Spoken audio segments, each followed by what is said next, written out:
Hi there, and welcome to Tech Lighten Me. In this video, I want to show you how to remove a voice from ElevenLabs.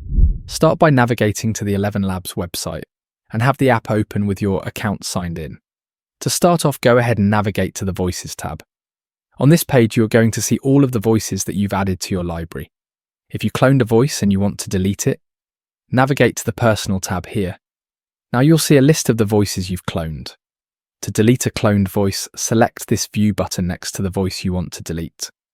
It's going to open some more options, and at the bottom of the page here, you're going to see this Delete option. Just go ahead and click on the Delete button.